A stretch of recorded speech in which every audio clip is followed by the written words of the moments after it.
Welcome to the September edition of Invision, keeping you up to date with what's going on in the printing industry.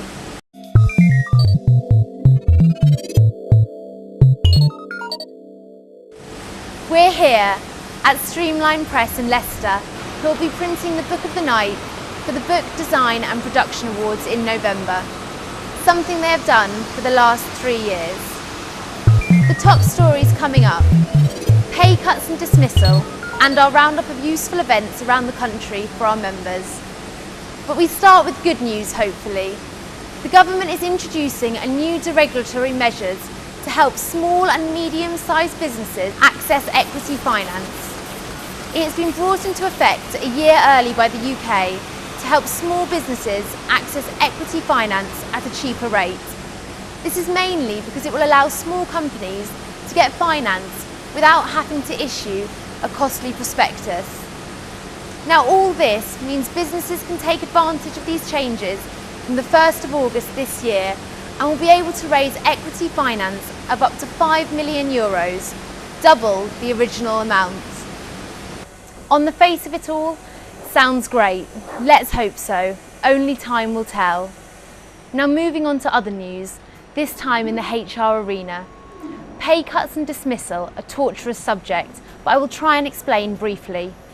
In a decision which I think should be welcomed by employers, the Employment Appeal Tribunal has recently clarified the situation when the issue of whether or not the dismissal of an employee for refusing to accept a pay cut is unfair dismissal.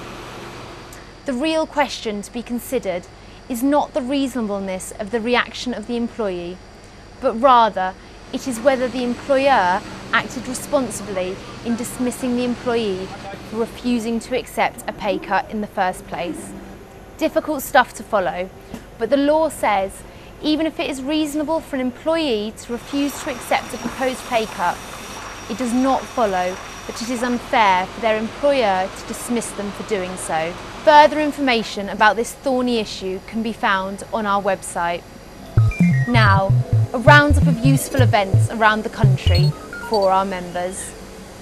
Firstly, some news on the newly rebranded PPM, Professionals in Print and Media, formerly known as the YMP. The first event for this newly formed group is the National Training Weekend in Anglesey on the 23rd through to the 25th of September. Come along and join in. Then there is the Book Design and Production Awards held on the 8th of November.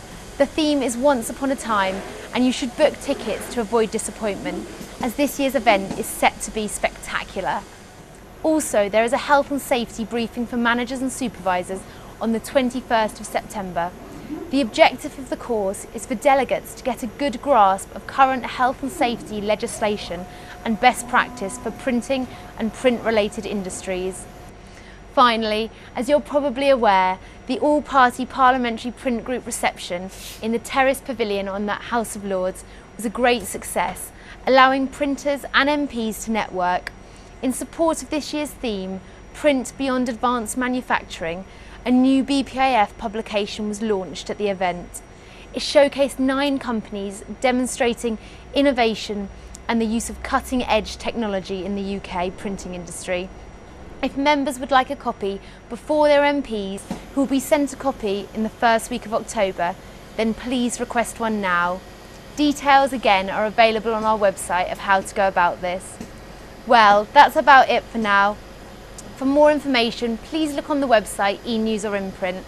I look forward to seeing you again in our October Invision.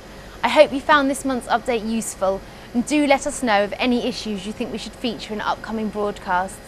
But from here at Streamline Press in Leicester, goodbye.